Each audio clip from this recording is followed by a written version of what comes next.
The Nets, after a slow and drama-filled beginning to the season, have turned their year around entirely, now being 23-12 and second in the Eastern Conference, passing the Milwaukee Bucks. There are many things this Nets team have done to improve in the way that they have, and a lot of the things that they've done have frankly proven me wrong, because I put out a video a couple of months ago about why I just didn't think there was any world where this Nets team was a threat. Turns out a coaching decision later, and they're very much a threat. Let's talk about it.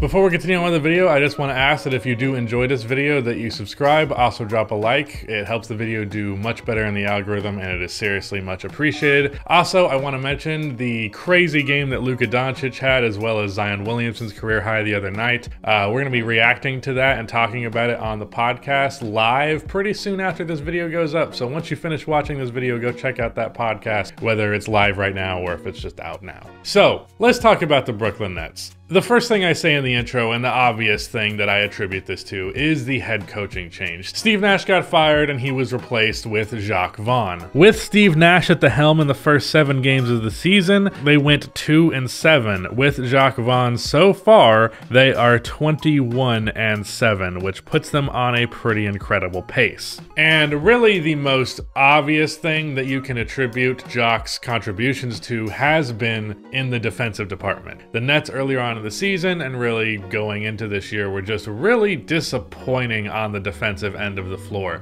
They were not exactly expected to be great by any means, but really there was hope that Ben Simmons specifically would elevate the defense to at the very least be middle of the pack. But to open the year, the Nets defense was atrocious. It was towards the bottom of the league. Since then, that has not been the case. Why? Well, I would attribute it to really 3 factors, and one of them is Nick Claxton, one of them is Ben Simmons, and the other one is Coach Vaughn. For the case of both Ben Simmons and Nick Claxton, I would say that both of them have been simply better since they started the year. Ben Simmons has still not been as aggressive offensively as you would hope he would be, but the defensive impact that was expected to come with him finally has, after not really looking like the defensive player we expected him to be earlier on in the year. And Nick Claxton as well, he's someone who hasn't really been, up until this year, necessarily that consistent a part of the Nets rotation. Sometimes he'd be getting 20 minutes a night, sometimes he'd get DNPs. And now it really feels like the idea of Nick Claxton is actually becoming a regular and crucial rotation player for the Nets. He is really good defensively, he is really versatile, and that's something that him and Ben Simmons have in common. They're both they have similar-ish sized bodies, they're both really athletic, they can really just defend multiple positions.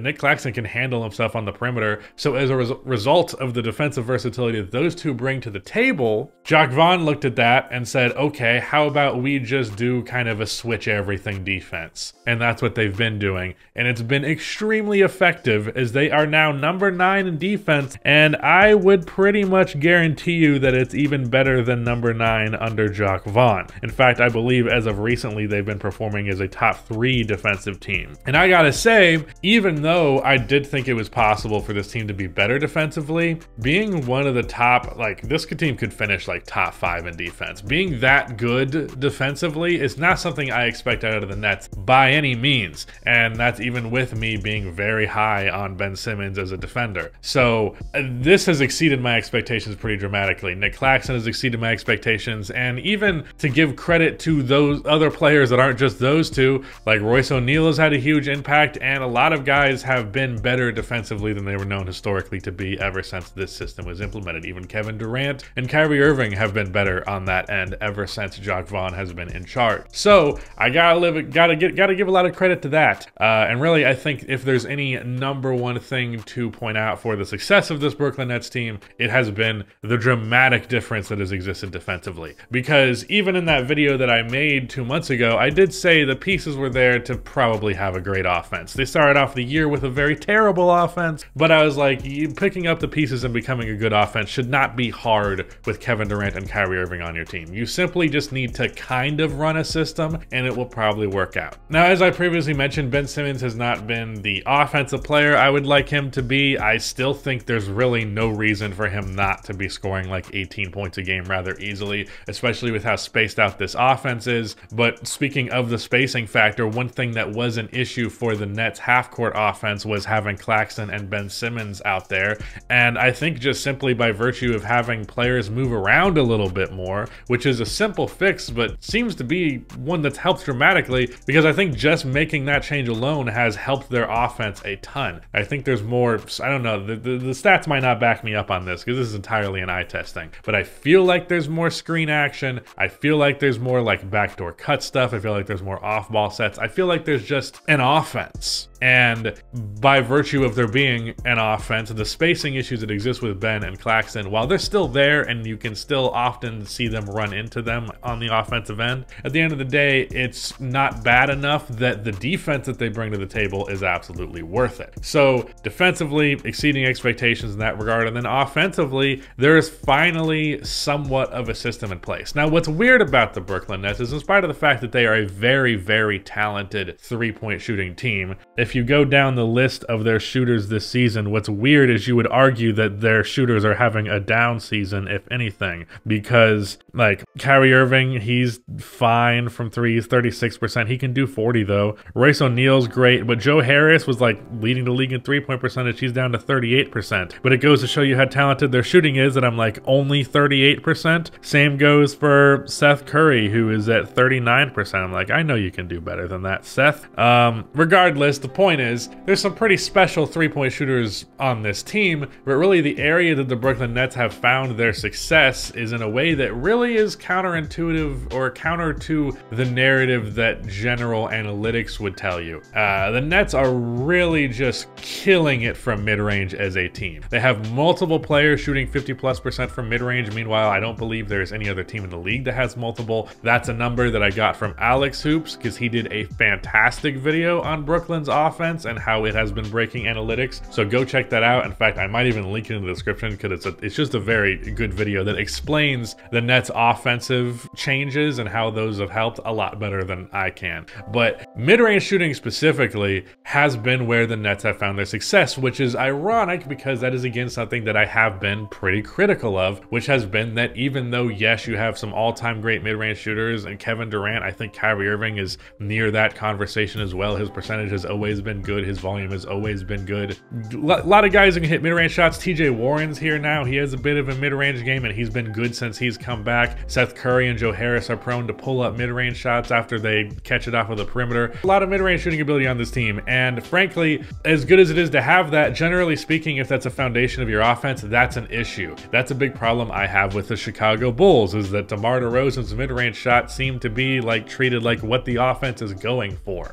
And like even if he is shooting well from mid-range, which he is, if the offense is based on getting that shot, it's not going to be an efficient shot because you should be focused on generating interior shots and threes. Of course, the mid-range shot has a place in the league, and I think it's a very important shot, and it's literally my favorite shot in the game. At the end of the day, if your offense is not getting a ton of threes and a ton of shots in the paint, at least one of those two, you're usually going to struggle. If most of your shots offensively are from the mid-range area, that's going to be a problem. I don't think it's literally most, but a large percentage of them are, and yet the Nets offense continues to be supremely efficient. As I mentioned, to open the year under Steve Nash, the offense was kind of questionable. Now they are the 6th best offense in the league. I really think it is as simple as the coaching change, and that's really the one thing that I definitely got wrong in the video where I said the Nets were pretty much not a threat, because I believe Steve Nash either was fired or was soon to be fired after that video.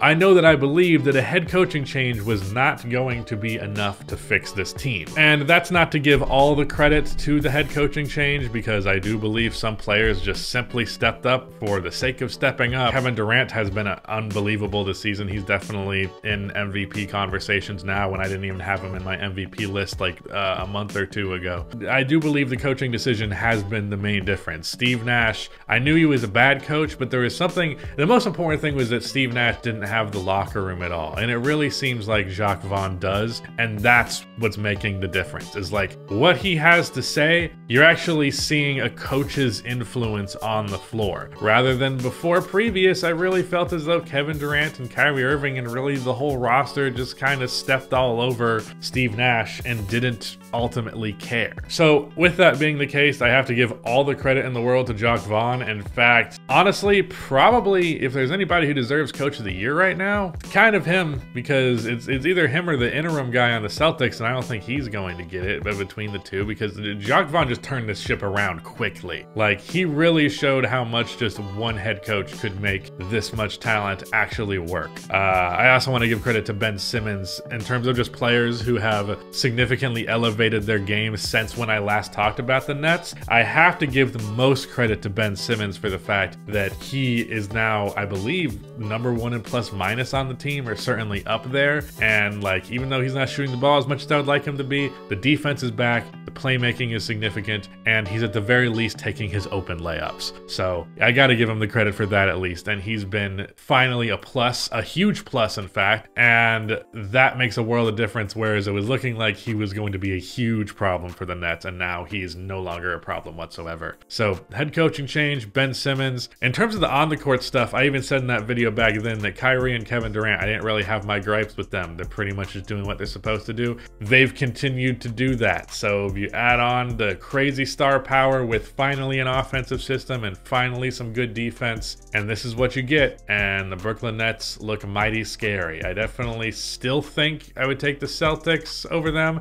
The Bucks look shaky right now, but I would definitely probably still pick them. I don't want to say definitely. It really depends on how Chris Middleton turns his season around. But as a whole, quite confident the Brooklyn Nets are going to be a serious team, a serious contender, and they're not going to lose in 4 games like they did last year. One of the positives that I did add on for the Nets in that video that I keep referencing was that it couldn't be worse than last year. I definitely think at the bare minimum that's true. And I think Vaughn is really a testament to how important coaching can be, and I think that's the lesson that we should really take away from this. That, and of course, that I was wrong. Anyways, shout out to Rudy for editing this video, and goodbye.